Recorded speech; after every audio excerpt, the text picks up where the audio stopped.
Good morning to our guest of honor, United Nations Resident Coordinator Dr. Pratibha Mehta, Secretary General of Humanitarian Affairs, United Kingdom, Mr. Kim Solomon, distinguished guests, and all delegates from 69 different countries. Welcome to the 7th University Scholars Leadership Symposium. It is easy to be a bystander and hope someone else will step in or step out, or a deity will intervene to right wrongs or destroy the enemy. Given the challenges before us in a complex and connected world, it is not enough to point to others or wait on providence. You have the responsibility to lead.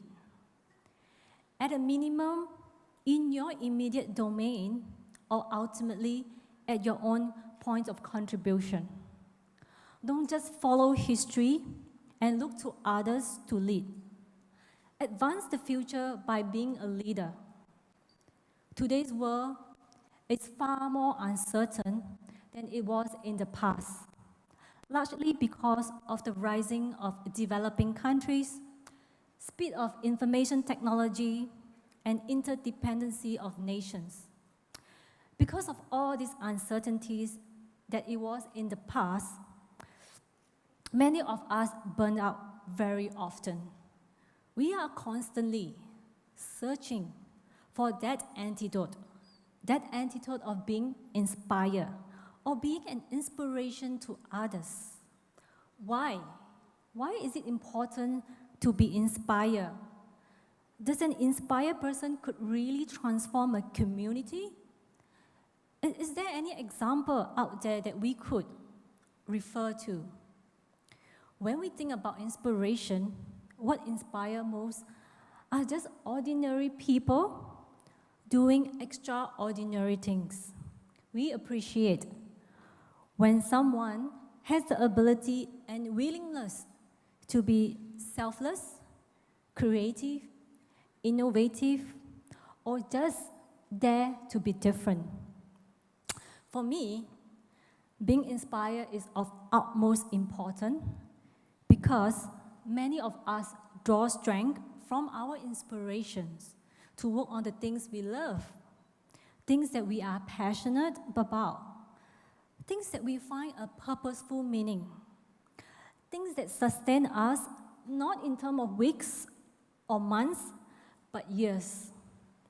When I think of a leader that has drawn strength from inspiration and passion, I think of Nelson Mandela. On June 1964, Nelson Mandela was sentenced to life imprisonment. During his long years in prison, Mandela went from being an angry man to a transformative leader who realized his greater purpose was to serve the nation by saving it from civil war and reuniting all the people of his countries.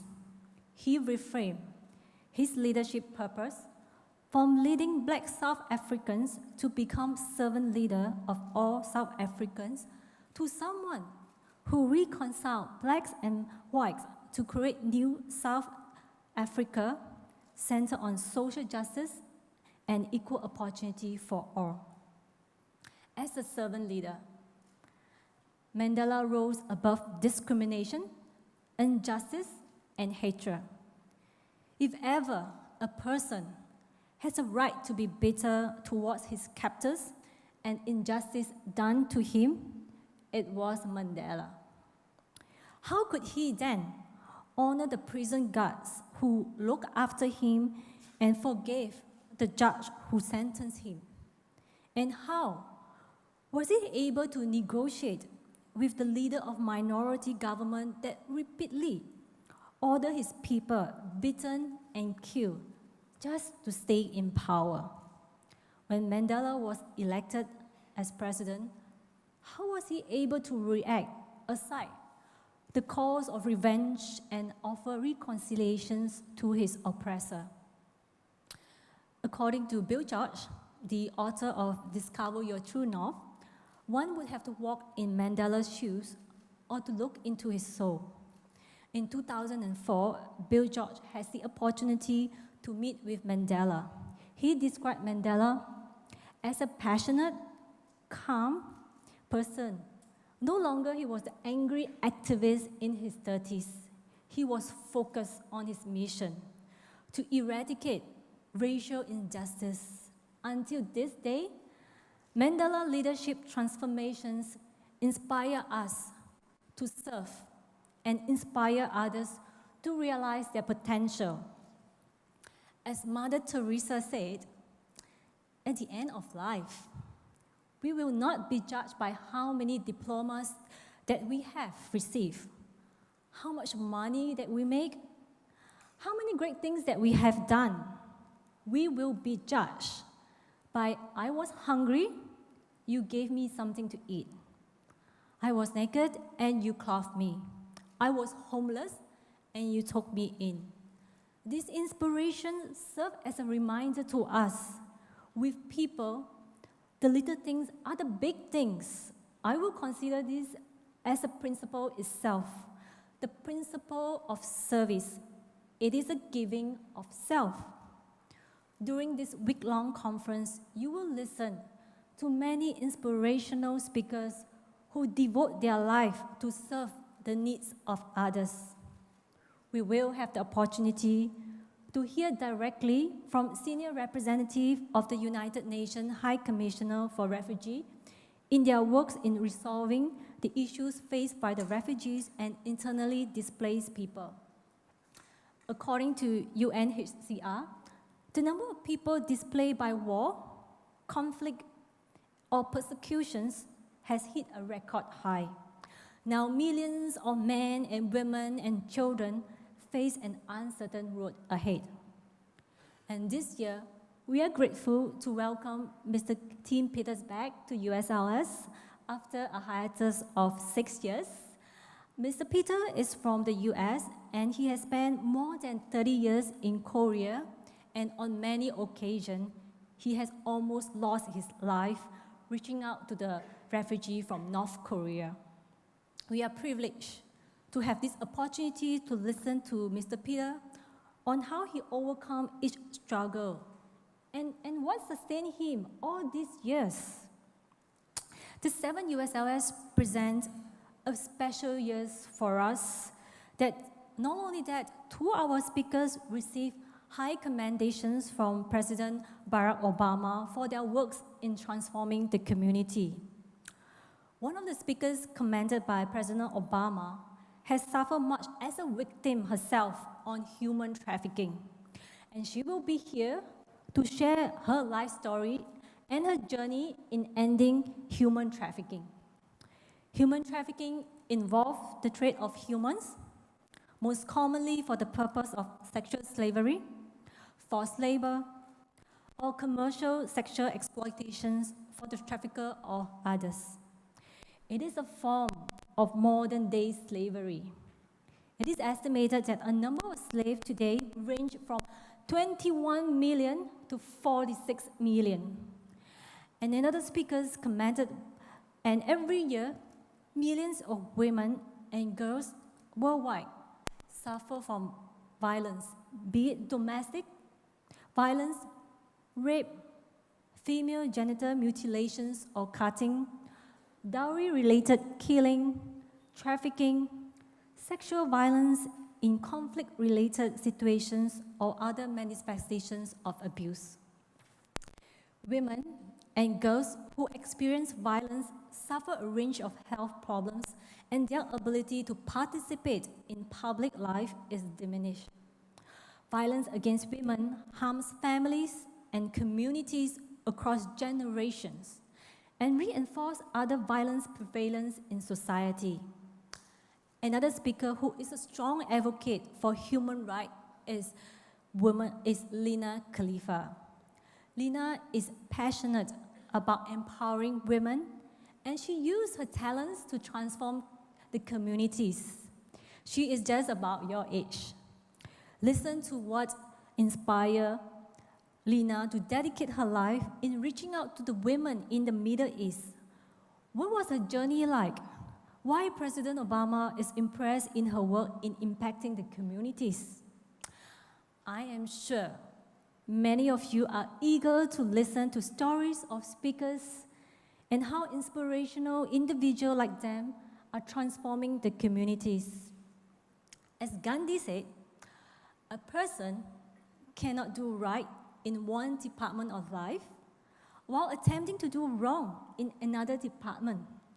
Life is one indivisible whole.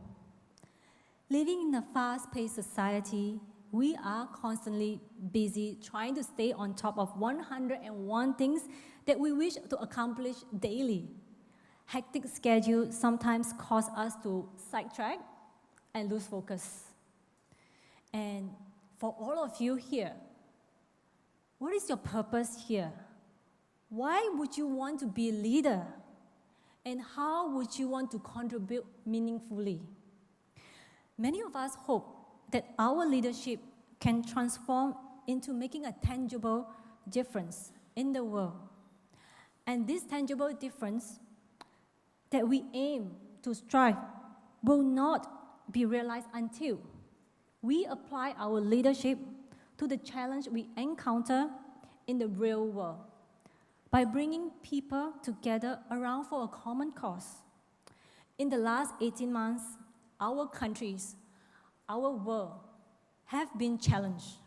From the Paris attack, to the Belgium attack, to the Turkey attack, to the recent Nice attack, and to the regional attack here in Jakarta, Indonesia. What went wrong?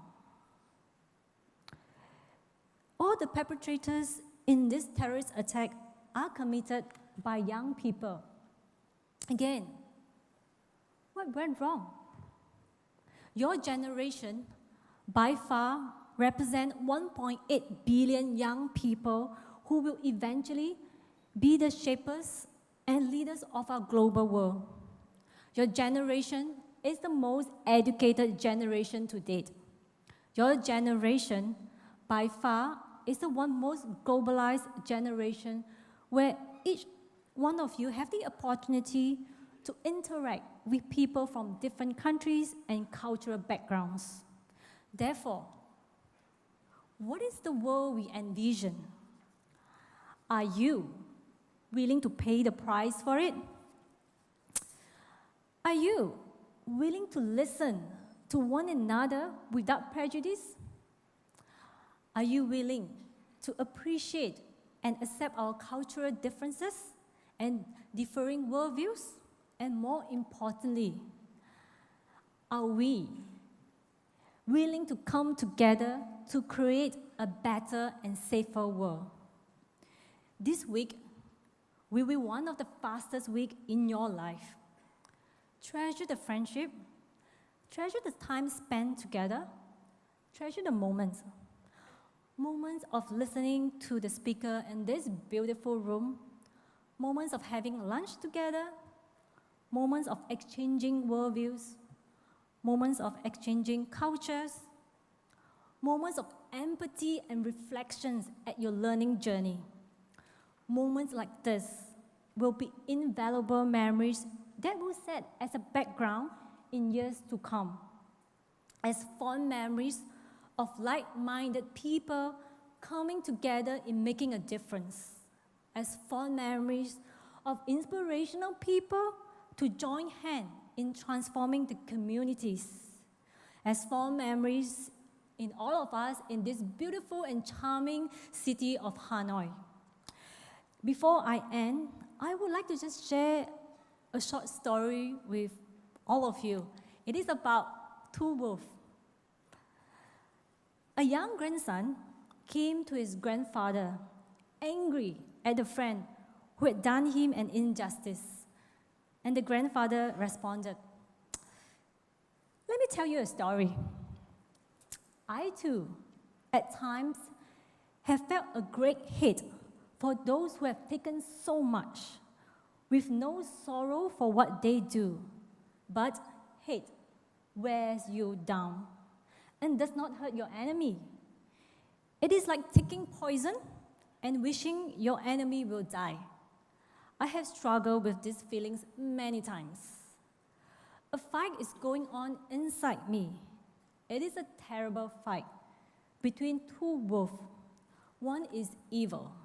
He is anger, envy, sorrow, regret, greed, arrogance, self-pity, guilt, resentment, lies, superiority, and ego. The other wolf is good. He is joy, peace, love, hope, humility, kindness, empathy, generosity, truth, compassion, and faith. The same fight is going on inside you and inside every other person too. The grandfather continues to add, sometimes it's hard to live with these two wolves inside me, for both of them try to dominate my spirit. The boy looked intently into his grandfather's eyes and asked, which one wins, grandfather? The grandfather smiled and quietly said, the one I feed. So during this week-long conference, let's strive as the emerging leaders of tomorrow to be kind, to be considerate, and to be grateful. Let's enjoy our 7th USLS here in Hanoi, Vietnam. Thank you, and God bless.